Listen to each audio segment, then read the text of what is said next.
இதே நீதிபதி தான் கரூரிலே ஒரு கோயில் வழக்கிலே ஒரு தீர்ப்பு சொன்னார்.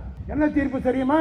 கோயிலில் இருக்கின்ற பிராமணர்கள் சாப்பிட்டு விட்டு போட்ட எச்சையில் உருண்டால்தான் நீங்கள் மோட்சத்துக்கு போக முடியும் என்ற தீர்ப்பை சொன்னவர் தான் இந்த நீதிபதி. எந்த நீதிபதி கலவரத்துக்கு காரணமான ஒரு தீர்ப்பை வழங்கினார் என்று எல்லோரும் பேசுகிறோமோ அதே நீதிபதி தான் எடப்பாடி அவர்களே கரூரிலே ஒரு கோயிலே போடப்பட்ட வழக்கிலே பிராமணன் சாப்பிட்டு விட்டு போட்ட எச்சை அறையில் உருண்டால்தான் புண்ணியம் கிடைக்கும் என்று தீர்ப்பு சொல்லியிருக்கிறார். உள்ளபடியே அந்த தீர்ப்பை எடப்பாடி மதிப்பதாக இருந்தால் எச் ராஜா சாப்பிட்டு விட்டு போட்ட எச்சை அறையில் எடப்பாடி உருள தயாரா? அவர் பிராமணர், அவ்வளோ சுரமை, அவ்வளோ வீரம், முருகன் மீது அவ்வளோ பக்தி பாசம் எடப்பாடிக்கு இருந்தால் எச் ராஜா சாப்பிட்டு போட்ட எச்சரையில் நாளை காலையில் சட்டையை கழட்டி உருண்டால் அவரை மதிக்க பாராட்ட நான் தயாராக இருக்கிறேன். திருப்பரங்குன்றத்தில் இன்றைக்கு அரசியலாக்கி கொண்டிருக்கிறார்களே, இந்த தீர்ப்பு எப்பொழுது வந்தது? அம்மையார் ஜெயலலிதா அவர்கள் முதலமைச்சராக இருந்தபோது 2 நீதிபதிகள் அமர்ந்து சென்னை உயர்நீதிமன்றத்திலே 2014 துவக்கப்பட்ட அந்த வழக்கு 2017 தீர்ப்பு சொல்கிறார்கள். அந்த தீர்ப்பு தருகிற போது ஆட்சியில் இருந்தவர் எடப்பாடி பழனிசாமி. நான் கேட்கிறேன், இவ்வளவு குதிக்கிற எடப்பாடிக்கு, அறிக்கை விடுகிற எடப்பாடிக்கு உனக்கு சொரணை இருந்திருந்தால், அந்த தீர்ப்பு தவறானது என்று சொல்லியிருந்தால் உன் ஆட்சியின் சார்பில் அப்பீலுக்கு போயிருக்க வேண்டியதானே? போனாயா? ஆக ஜெயலலிதாவுடைய ஆட்சியிலே எந்த உத்தரவு போட அம்மையார் அவர்கள் ஆட்சியில் அஃபிடவிட் தாக்கல் பண்ணாங்க, அந்த அம்மா ஆட்சியில் தான் கவுண்டரை போடுறாங்க. ஆக இந்த தீர்ப்பின் வாயிலாக கண்டன அறிக்கை விட்டுகிற மூலமாக அதுவும் இன்னைக்கு போய் அம்மையாருடைய நினைவு நாள், இந்த நினைவு நாளில் ஜெயலலிதாவுக்கு துரோகம் செய்யக்கூடிய வகையில் ஒரு அறிக்கையை எடப்பாடி விட்டிருக்கிறார் என்பதை நான் சுட்டிக்காட்ட விரும்புகிறேன். அம்மையாருக்கு செய்கிற துரோகம், அம்மையாரை விட நீ என்ன பெரிய அறிவாளியா, அறிவுலக மேதையா? அந்த அம்மையாருக்கு தெரியாததா? அதே நான் திரும்பி கேட்க விரும்புகிறேன். நேரம் இல்லாத காரணத்தினால் ஒன்றை மட்டும் நான் கேட்க விரும்புகிறேன். எந்த நீதிபதியினுடைய தீர்ப்பை வைத்துக் கொண்டு இவ்வளவு ஆட்டம் போடுகிற எடப்பாடியாக நான் நேரடியாக ஒரு கேள்வி கேட்கிறேன்.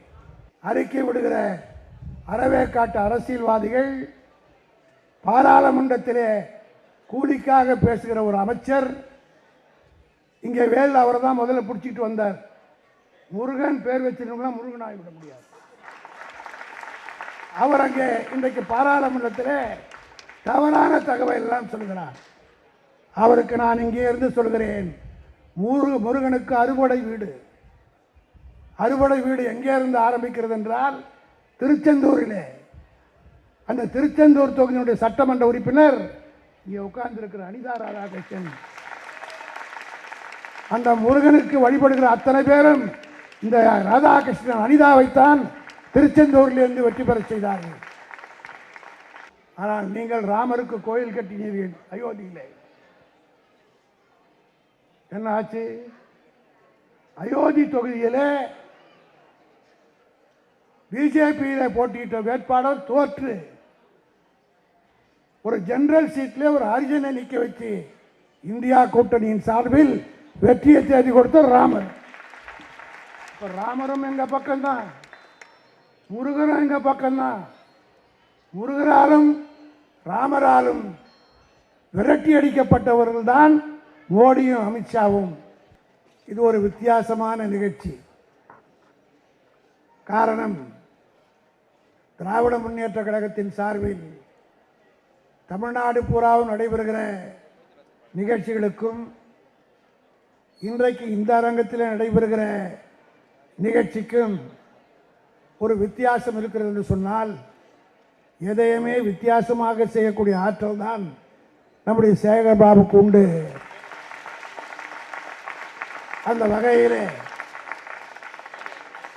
பீகார் தேர்தலில் நரேந்திர மோடியும் மற்றவர்களும் செய்த பொய் பிரச்சாரத்துக்கெல்லாம் இந்த அரங்கத்திலே அமர்ந்திருக்கிற நீங்கள் எல்லாம் சாட்சியாக தமிழ்நாட்டில் நாங்கள் எல்லாம் மகிழ்ச்சியாக இருக்கிறோம், ஒற்றுமையாக இருக்கிறோம், உயர்வாக மதிக்கப்படுகிறோம் என்ற இலக்கை இந்தியா பூராவிலும் இருக்கின்ற, குறிப்பாக டெல்லியில் இருக்கிற பாஜகவினுடைய அலுவலகத்தில் இருக்கிறவர்கள் தெரிந்து கொள்ளுகின்ற அளவுக்கு இந்த சிறப்பான நிகழ்ச்சியை அருமை சகோதரர் சேகர்பாபு ஏற்பாடு செய்திருக்கிறார். நான் ஊடகக்காரர்களுக்கெல்லாம் ஒரு அன்பான வேண்டுகோளை வைக்கிறேன், பத்திரிகையாளருக்கு ஒரு அன்பான வேண்டுகோளை வைக்கிறேன். மேடையில் இருக்கிற எங்களையெல்லாம் படம் பிடித்து காட்டுவதை காட்டிலும் இந்த அரங்கத்திலே அமர்ந்திருக்கிற இவர்களையெல்லாம் படம் எடுத்து காட்ட வேண்டும் என்பதுதான் என்னுடைய வேண்டுகோள். காரணம், திராவிட முன்னேற்ற கழகம் என்றைக்குமே யாரையும் எதிர்த்து பழக்கம் கிடையாது. அந்த வகையில் இங்கே சேகர்பாபு பேசுகிற போது சுட்டிக்காட்டினார் தளபதி அவர்கள் சொன்னதை.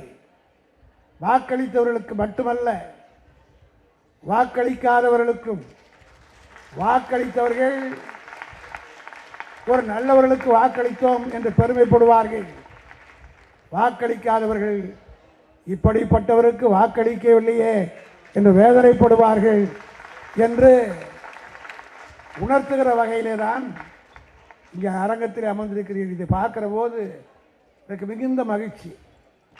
காரணம், நான் பெருமைக்காக சொல்லவில்லை. என்னுடைய ஆலந்தூரிலே நான் 86 இருந்து தொடர்ந்து நகராட்சி மன்ற தலைவராக, ஆலந்தூர் நகராட்சியாக இருக்கிறவர்களை நான் தான் இருந்தேன். இங்கே இருக்கிற அனிதா ராதாகிருஷ்ணன் எங்கள் ஊரில் இருந்தால் படித்தவர்.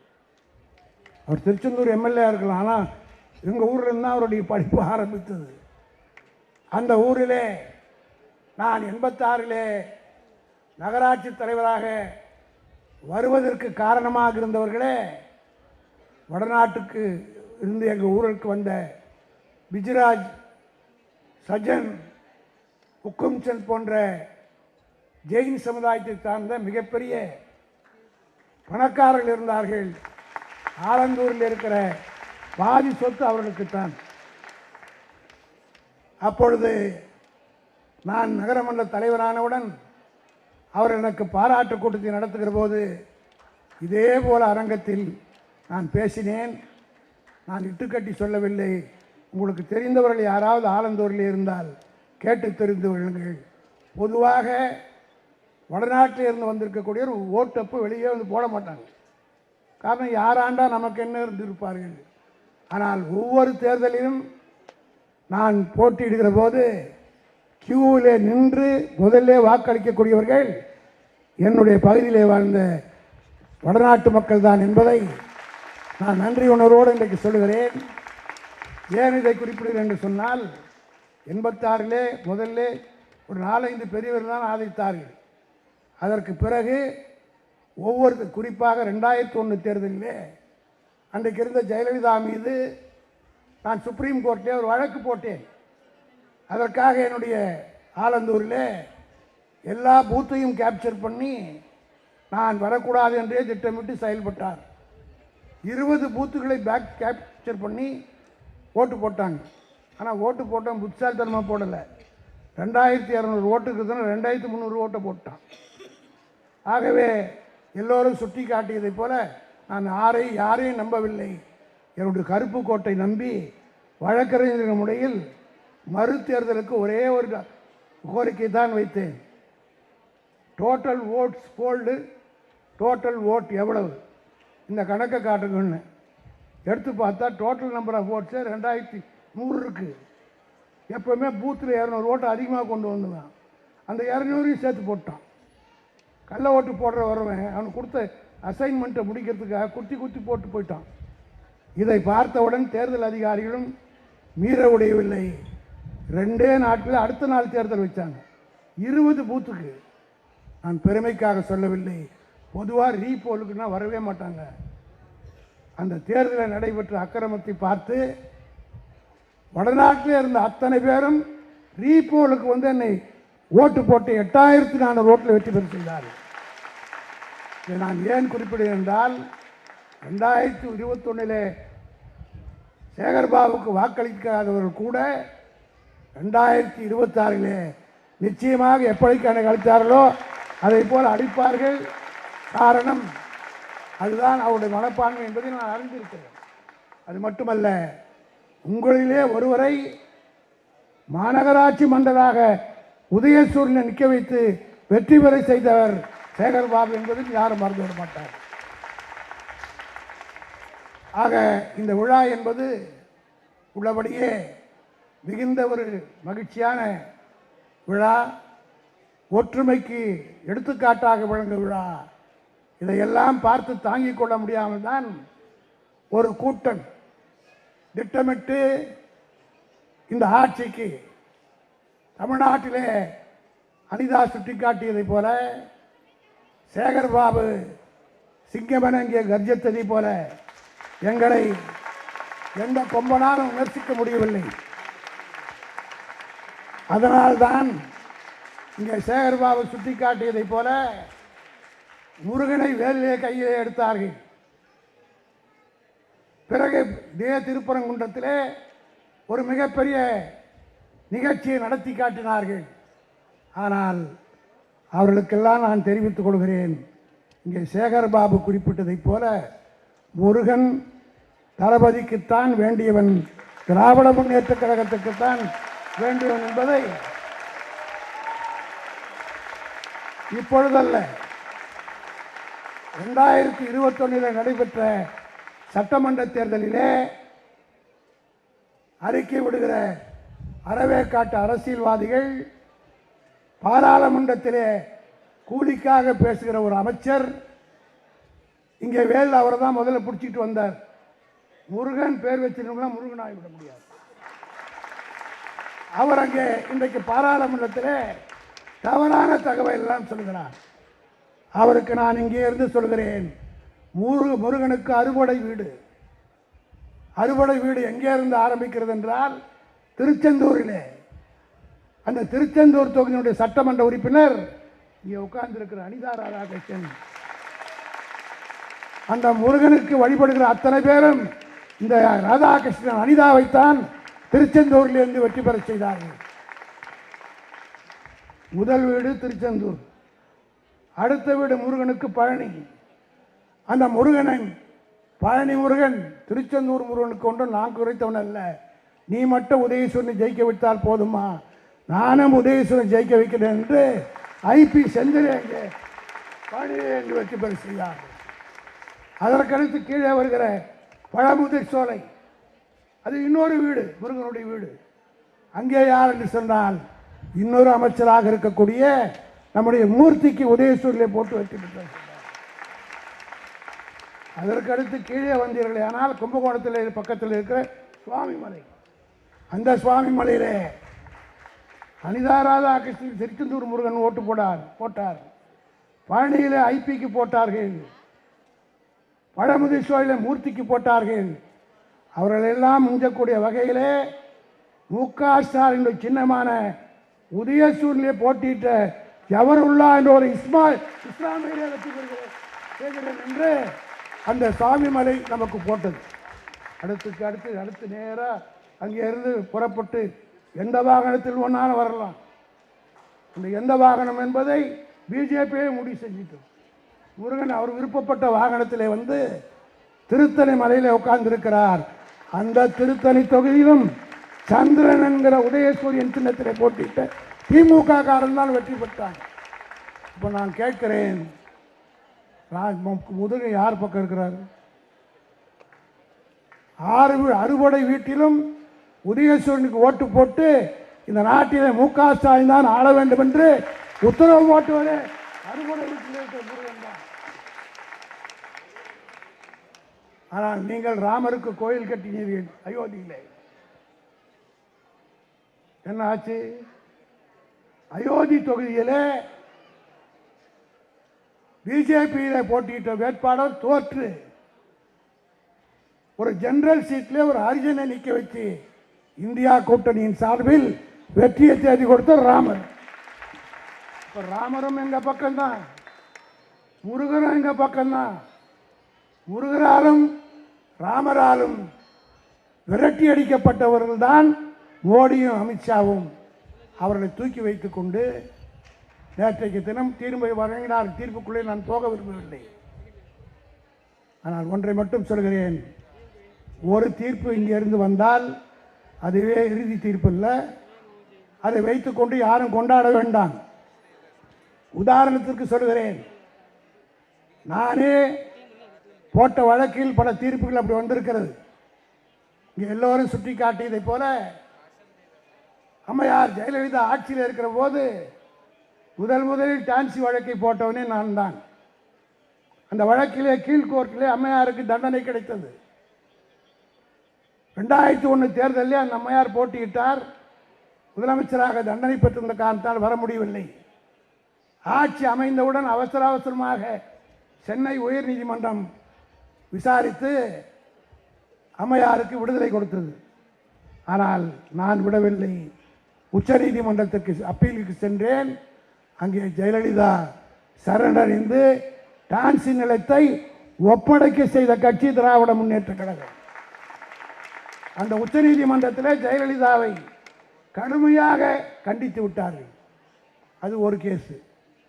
அதற்கடுத்து அம்மையாருக்கு சொத்து குவிப்பு வழக்கு நடைபெற்றது. கீழ்கோட்டில் இருக்கிற நீதிபதி குன்கா என்பவர் 4 ஆண்டு கால தண்டனை கொடுத்தார். அவசரமாக கர்நாடகா ஹைகோர்ட்டில் கணக்கிலே புலியான குமாரசாமி என்ற ஒரு நீதிபதி ஜெயலலிதாவை விடுதலை செய்தார். திமுக சார்பில் உச்ச நீதிமன்றத்துக்கு சென்றோம். 4 வருடம் கன்ஃபார்ம் ஆகி சசிகலா தண்டனை அனுபவிச்சு வந்தார்கள். இது வரலாறு. இதை தெரிந்து கொள்ளாமல் எடப்பாடி துணுகிறார். இங்கே பேசிய சேகர்பாபு நேற்றைய தினம் அவர் கொடுத்த பேட்டி நான் முதலமைச்சருடைய அறையிலே இன்னைக்கு உட்கார்ந்து கேட்டேன். அவ்வளவு சிறப்பாக வக்கீல் கூட சொல்ல முடியாத பாயிண்ட் எல்லாம் சொன்னார். திருப்பரங்குன்றத்தில் இன்றைக்கு அரசியலாக்கி கொண்டிருக்கிறார்களே, இந்த தீர்ப்பு எப்பொழுது வந்தது? அம்மையார் ஜெயலலிதா அவர்கள் முதலமைச்சராக இருந்தபோது 2 நீதிபதிகள் அமர்ந்து சென்னை உயர்நீதிமன்றத்தில் 2014 துவக்கப்பட்ட அந்த வழக்கு 2017 தீர்ப்பு சொல்கிறார்கள். அந்த தீர்ப்பு தருகிற போது ஆட்சியில் இருந்தவர் எடப்பாடி பழனிசாமி. நான் கேட்கிறேன், இவ்வளவு குதிக்கிற எடப்பாடிக்கு, அறிக்கை விடுகிற எடப்பாடிக்கு உனக்கு சொரணை இருந்திருந்தால், அந்த தீர்ப்பு தவறானது என்று சொல்லியிருந்தால் உன் ஆட்சியின் சார்பில் அப்பீலுக்கு போயிருக்க வேண்டியதானே? போனாயா? ஆக ஜெயலலிதாவுடைய ஆட்சியிலே எந்த உத்தரவு போட அம்மையார் அவர்கள் ஆட்சியில் அஃபிடவிட் தாக்கல் பண்ணாங்க, அந்த அம்மா ஆட்சியில் தான் கவுண்டரை போடுறாங்க. ஆக இந்த தீர்ப்பின் வாயிலாக கண்டன அறிக்கை விட்டுகிற மூலமாக அதுவும் இன்னைக்கு போய் அம்மையாருடைய நினைவு நாள். இந்த நினைவு நாளில் ஜெயலலிதாவுக்கு துரோகம் செய்யக்கூடிய வகையில் ஒரு அறிக்கையை எடப்பாடி விட்டிருக்கிறார் என்பதை நான் சுட்டிக்காட்ட விரும்புகிறேன். அம்மையாருக்கு செய்கிற துரோகம். அம்மையாரை விட நீ என்ன பெரிய அறிவாளியா, அறிவுலக மேதையா? அந்த அம்மையாருக்கு தெரியாததா? அதே நான் திரும்பி கேட்க விரும்புகிறேன். நேரம் இல்லாத காரணத்தினால் ஒன்றை மட்டும் நான் கேட்க விரும்புகிறேன். எந்த நீதிபதியினுடைய தீர்ப்பை வைத்துக் கொண்டு இவ்வளவு ஆட்டம் போடுகிற எடப்பாடியாக நான் நேரடியாக ஒரு கேள்வி கேட்கிறேன். இதே நீதிபதி தான் கரூரிலே ஒரு கோயில் வழக்கிலே ஒரு தீர்ப்பு சொன்னார். என்ன தீர்ப்பு தெரியுமா? கோயிலில் இருக்கின்ற பிராமணர்கள் சாப்பிட்டு விட்டு போட்ட எச்சலையில் உருண்டால்தான் நீங்கள் மோட்சத்துக்கு போக முடியும் என்ற தீர்ப்பை சொன்னவர் தான் இந்த நீதிபதி. எந்த நீதிபதி கலவரத்துக்கு காரணமான ஒரு தீர்ப்பை வழங்கினார் என்று எல்லோரும் பேசுகிறோமோ, அதே நீதிபதி தான் எடப்பாடி அவர்களே, கரூரிலே ஒரு கோயிலே போடப்பட்ட வழக்கிலே பிராமணன் சாப்பிட்டு விட்டு போட்ட எச்சை அறையில் உருண்டால்தான் புண்ணியம் கிடைக்கும் என்று தீர்ப்பு சொல்லியிருக்கிறார். உள்ளபடியே அந்த தீர்ப்பை எடப்பாடி மதிப்பதாக இருந்தால் எச் ராஜா சாப்பிட்டு விட்டு போட்ட எச்சை அறையில் எடப்பாடி உருள தயாரா? அவர் பிராமணர், அவ்வளோ சுரமை, அவ்வளோ வீரம், முருகன் மீது அவ்வளோ பக்தி பாசம் எடப்பாடிக்கு இருந்தால் எச் ராஜா சாப்பிட்டு போட்ட எச்சரையில் நாளை காலையில் சட்டையை கழட்டி உருண்டால் அவரை மதிக்க பாராட்ட நான் தயாராக இருக்கிறேன் என்பதை சொல்லி விடைபெறுகிறேன். நன்றி.